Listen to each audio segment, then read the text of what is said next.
Hi, so in my video yesterday, I talked about "Go and Catch a Falling Star," which is a poem by John Donne that I really love. So today I wanted to talk about another poem that's also really very meaningful to me. But this one is from W. H. Auden, who's really one of the best known poets from the 20th century in the English language. And even though he's writing centuries apart from Donne, I feel like there's some similarities, not necessarily in terms of what the poems are actually about, but just the overall mood. They both have this sort of melancholic feeling, and they both are very powerful in their own unique ways. So I really just wanted to share this poem and just offer some of my perspective and thoughts on it. Okay, so I'm going to read the poem now. Um, it's called "As I Walked Out One Evening." As I walked out one evening, walking down Bristol Street, the crowds upon the pavement were fields of harvest wheat, and down by the brimming river I heard a lover sing, under an arch of the railway, "Love has no ending. I'll love you, dear, I'll love you, till China and Africa meet, and the river jumps over the mountains, and the salmon sing in the street. I'll love you till the ocean is folded and hung up to dry, and the seven stars go squawking like geese about the sky. The years shall run like rabbits, for in my arms I hold the flower of the ages and the first love of the world."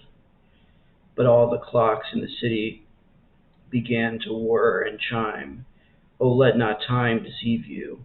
You cannot conquer time. In the burrows of the nightmare where justice naked is, time watches from the shadow and coughs when you would kiss. In headaches and in worry, vaguely life leaks away, and time will have his fancy tomorrow or today. Into many a green valley drifts the appalling snow. Time breaks the threaded dances and the diver's brilliant bow. Oh, plunge your hands in water, plunge them in up to the wrist. Stare, stare in the basin, and wonder what you've missed. The glacier knocks in the cupboard, the desert sighs in the bed, and the crack in the teacup opens a lane to the land of the dead, where the beggars raffle the banknotes, and the giant is enchanting to Jack, and the lily-white boy is a roarer, and Jill goes down on her back.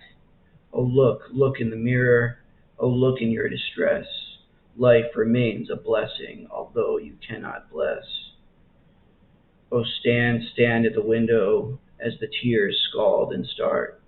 You shall love your crooked neighbor with your crooked heart. It was late, late in the evening. The lovers, they were gone. The clocks had ceased their chiming, and the deep river ran on. So that's the poem. Clearly, I feel like this poem is fairly straightforward in what he's talking about, which is the transience of life, the way that time, people just naively believe that love is something eternal, but time will have the last laugh in the end. So it's a very poignant poem, very expressed in a very beautiful and powerful way. There's a few things about it that really, in particular, that really stand out to me, which is when he writes, he uses kind of also like "Go and Catch a Falling Star." There's some kind of mythical and almost fairy tale like imagery, just maybe not quite to the same extent, where he mentions salmon singing in the street, the river jumping over the mountains, China and Africa coming together, till the ocean being folded and hung up to dry. He uses this very dramatic, striking imagery to convey the point that really makes it hit home very powerfully.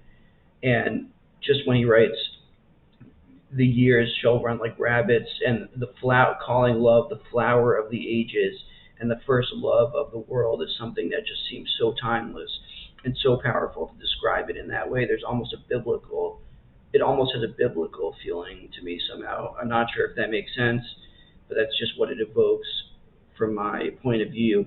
The flower of the ages and the first love of the world are some of, honestly, the most beautiful lines that I've ever read in the English language, and it really resonates with me. So I just wanted to share my thoughts in that poem. It seems paradoxical in some sense. On the one hand, it's a very sad poem, obviously, but there is sort of a somewhat hopeful message to take away, which is that he's saying, caring for other people is that is what we have in the face of time, which will ultimately prevail. It's something that none of us can really do anything about. So he has that very famous line, "You shall love your crooked neighbor with your crooked heart," I guess meaning loving other people in spite of your imperfections, in spite of theirs. So I just think it's a really outstanding poem. And he has many other great poems as well, but this one really speaks to me. So that's what I wanted to say. Bye.